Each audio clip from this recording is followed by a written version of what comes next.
Ladies and gentlemen, very good afternoon and many thanks for inviting me to this conference. Me disculpo mucho por no estar con ustedes, por no estar allí, pero es por una buena razón, porque estoy esperando a un bebé y no me da la posibilidad de viajar a esta maravillosa ciudad que es San Sebastián. I wish I could have been there physically today with you in this fantastic city that I love and that I know well, San Sebastián.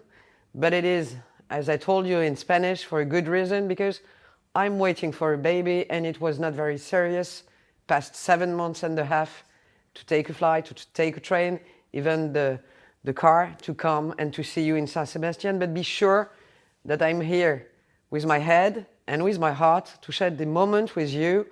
And it is always, even with distance, a great pleasure to share this moment with you, to share with you some thoughts from France about how France intend to foster social economy, as you are trying to also, in particular, in the context of the main recovery plan that we are all sharing now.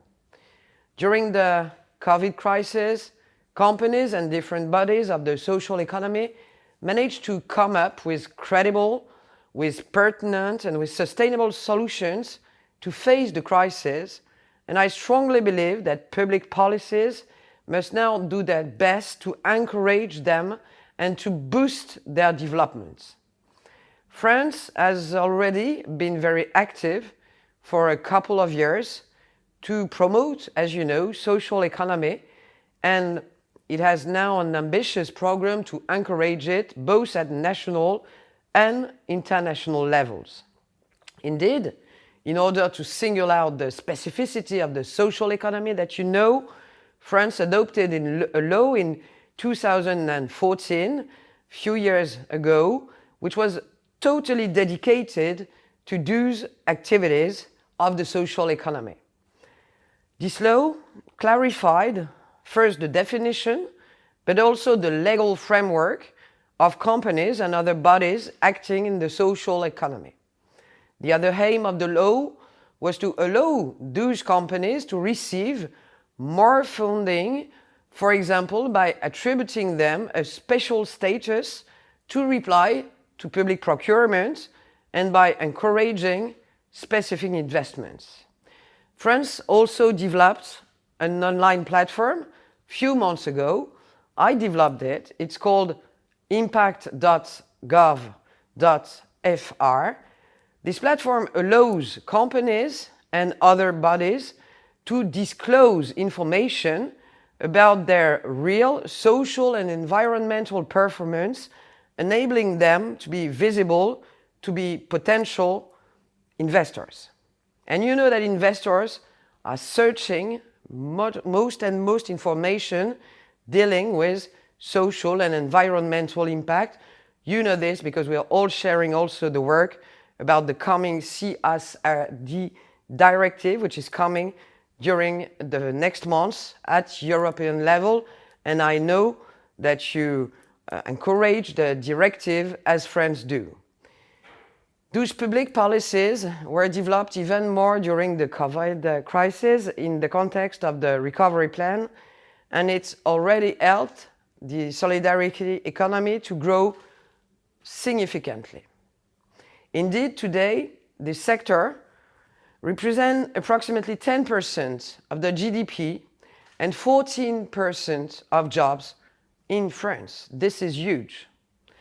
I believe that the success of social economy is a real response to the growing expectations of civil society to produce goods and services that benefit to the public interest and don't impact negatively the environment and both our societies. These expectations being shared by all citizens from all over Europe, France will take advantage of the upcoming French presidency of the Council, as I told you, to raise with you awareness of Europe about social economy and develop concrete solutions to foster it. Indeed, at the moment, the efforts made by the different players remain mainly at local or national level. However, as we know, there is a real need for coordination of public policies at the European level. Along with 8 member states, we came up with an ambitious position paper that we shared with Commissioner Schmidt and which was focused on 3 main objectives. First, improving the legal framework, the visibility, and the understanding of social economy companies in all Europe. Then, improving impact measurements and engaging social innovation. Developing also new funding solutions for social economy players because they deserve it. After the publication of the action plan by Commissioner Schmidt next December, we will together actively work. We will work together, all the member states, to find common position and to develop this sector. The organization of a summit on social economy in Strasbourg on the 17th and the 18th February 2022 will be a huge opportunity to gather at the same time politicians, administration, private players acting on social economy and to discuss together about concrete solutions to implement this action plan in the coming year.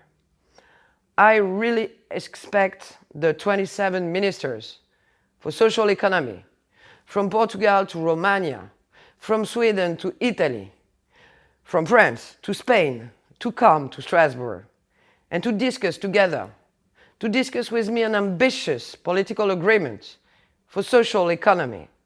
Invitations are on their way. I can stand to see your response, and I hope that you will respond positively.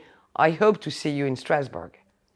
The transition towards a greener, fairer, and more sustainable economy is not an easy journey. We know this. But I'm really confident that we can make a lot of progress working together in the coming months. A real and sincere thanks again to the Social Economy Intergroup and to Social Economy Europe for all what you do every day, and I can see it from Paris, all your involvement towards social economy every day, and also for organizing this event and giving me the opportunity to take part in it, of course, virtually, but be sure I'll be physically there in February 2022. I wish you the best, and be sure I share all your intention and all the work you're going to have during this day at San Sebastián. Muchas gracias. Todo lo mejor por la economía social. All the best for social economy, and see you soon.